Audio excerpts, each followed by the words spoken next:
Olá, meus queridos irmãos, amigos, vocês que têm nos acompanhado nas redes sociais, a paz do nosso Senhor Jesus Cristo esteja com todos vocês. Hoje nós vamos dar continuidade à nossa série de mensagens sobre o Evangelho de Marcos e nós vamos falar sobre identificando as prioridades do reino. E eu gostaria de convidá-lo a abrir a sua Bíblia no Evangelho de Marcos, capítulo 1. Nós vamos ler do versículo 35 ao versículo 39. Diz assim: De madrugada, quando ainda estava escuro, Jesus levantou-se, saiu de casa e foi para um lugar deserto, onde ficou orando. Simão e seus companheiros foram procurá-lo, e ao encontrá-lo disseram: Todos estão te procurando. Jesus respondeu: Vamos para outro lugar, para os povoados vizinhos, para que também lá eu pregue. Foi para isso que eu vim. Então ele percorreu toda a Galiléia, pregando nas sinagogas e expulsando demônios. Nesta mensagem de hoje, nós vamos falar de um ponto que ganha destaque neste texto, que é um parágrafo, muito importante que aparece em meio a 4 sessões que relatam milagres. Nós vemos 4 sessões falando sobre milagres e de repente no meio aparece algo importante ali, um parágrafo importante falando sobre o que nós vamos destacar hoje aqui, a prioridade do reino. Na passagem desse texto, de Marcos, capítulo 1, versículos 35 a 39, nós percebemos, o profundo senso de missão demonstrado por Jesus com reflexo na sua íntima comunhão com Deus, através, por meio da oração. Além disso, neste parágrafo também revela-se a razão pela qual Jesus não permitia que os espíritos malignos falassem, revelando a sua identidade. Isso ocorreu porque o coração do ministério de Jesus era a proclamação da palavra e do arrependimento, versículo de número 15. Ao passo que as curas eram confirmações desta mensagem, não o centro da mensagem. Então Jesus ele não está mostrando para nós que o centro do evangelho são as curas, os milagres. Ele está mostrando para nós que o centro do evangelho é a pregação e a proclamação do evangelho e o arrependimento dos pecados. Como os demônios levariam as multidões a pensar de que Jesus ele estava proclamando milagres. Por isso Jesus não permitia que eles falassem, que eles saíssem divulgando, porque eles estavam querendo distorcer ou contorcer a mensagem de Jesus. Dadas as suas expectativas messiânicas, materialistas, também que corria dentro da sociedade. Então, nada muito diferente dos nossos dias de hoje. Quantas pessoas, quantos ministérios, quantas igrejas têm dado ênfase nos milagres e não no Deus dos milagres? Tem dado ênfase na cura e na restauração física de uma doença, mas não tem dado ênfase na restauração espiritual do ser humano, que é o verdadeiro propósito do Evangelho. Então, este teria sido um dia de muito serviço para Jesus. Jesus curara muitas pessoas, talvez várias centenas delas. Agora estava na plena atividade de sua obra pública. E diante de tanto trabalho, surge então esses versículos, demonstrando quais são as prioridades na vida de Jesus, as quais têm sido fortemente desprezadas por muitos cristãos em nossos dias. A vida de Jesus, descrita por Marcos aqui neste texto, nos revela 2 prioridades indispensáveis para a vida do crente e da igreja. Porém, antes de destacarmos, essas prioridades, é preciso definir o que é prioridade. E segundo o dicionário, a palavra prioridade é a qualidade daquilo que está em primeiro lugar, que tem prioridade, que está na frente dos outros. Então vamos lá. Qual foi a primeira prioridade que nós encontramos neste texto da palavra de Deus? Versículo 35 do capítulo 1 de Marcos diz: De madrugada, quando ainda escuro, Jesus levantou-se, saiu de casa e foi para um lugar deserto, onde ficou orando. Então, a primeira prioridade que a gente identifica no texto é a oração. A primeira prioridade identificada aqui é a oração. Não adianta, você vai olhar para a vida de Jesus, você vai ver que Jesus se dedicava em oração. Jesus se retirava para um lugar isolado a fim de orar. Versículo 35. Esse momento particular de Jesus é uma peculiaridade encontrada no Evangelho de Marcos, tá? Henry Hampton Halley acrescenta que Jesus frequentemente aproveitava breves momentos para distanciar-se das multidões, buscando a solidão a fim de manter íntimo contato com o Pai. Não se pode duvidar da importância da oração na vida de Jesus, e por isso Marcos relata, pelo menos 3 ocasiões extremamente importantes em que Jesus se retira para orar. A primeira delas está no capítulo 1, versículo 35, que é o que nós lemos, que mostra o começo do ministério depois de um dia cheio de trabalho, de intensa atividade que Jesus exerceu. A segunda que nós vemos é em Marcos capítulo 6, versículo 46. Marcos 6, 46, na palavra diz, Marcos 6, 46, tendo-a despedido, subiu a um monte para orar. Então Jesus despediu a multidão e subiu a um monte para orar. Logo após alimentar 5.000 pessoas no meio do seu ministério. Então nós vemos um período no início do ministério, um período agora no meio do ministério, e aí nós temos o capítulo 14, versículos 32 a 42, em que Jesus se retira para orar no jardim do Getsêmani, e nós vemos agora esse período no fim do ministério de Jesus. Então são 3 períodos importantes que Jesus se retira para orar: no início do seu ministério, no meio do seu ministério e no final do seu ministério. Algo importante a ser destacado é que a expressão de madrugada, utilizada por Marcos no texto, tem como a pretensão informar a última vigília da noite, como descreve na Bíblia, provavelmente entre 3 e 6 horas da madrugada. Russell Champlin, ele relata que os místicos declaram que é de madrugada que se obtém as melhores experiências espirituais. Jesus deixou suas muitas atividades que eram de altíssimo valor para executar a tarefa específica da oração.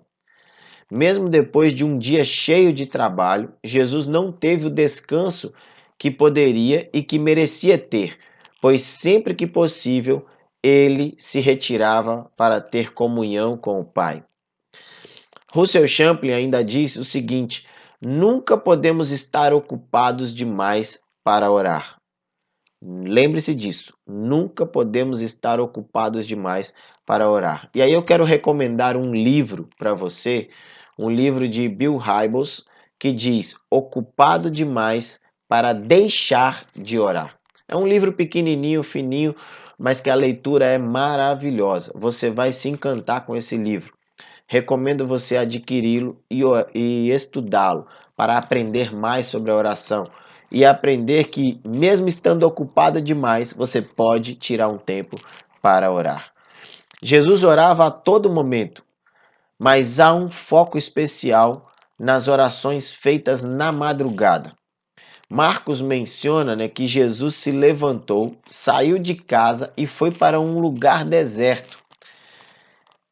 O deserto, na Bíblia, apresenta vários significados. O primeiro deles, a gente pode destacar 2 importantes aqui. Primeiro é no sentido literal. É uma área seca, sem água, ou um lugar desolado. E o segundo, quando a Bíblia normalmente apresenta, é no sentido figurado. é um lugar de pecado, lugar de provação ou de manifestação da providência divina. Para Jesus, deserto era um lugar secreto, isolado, de silêncio, onde pudesse se retirar para ter comunhão com Deus e renovar as suas forças. Repare nesses exemplos bíblicos que eu vou passar para você agora. Mateus capítulo 14, versículo 23 diz o seguinte: Tendo despedido a multidão, subiu sozinho a um monte para orar. Ao anoitecer, ele estava ali sozinho. Ou ainda Mateus capítulo 6, versículo 6, que diz: Mas quando você orar, vá para o seu quarto, feche a porta e ore a seu pai, que está no secreto. Então seu pai, que vê no secreto, o recompensará. Jesus foi orar sozinho em um lugar longe de contato com outras pessoas.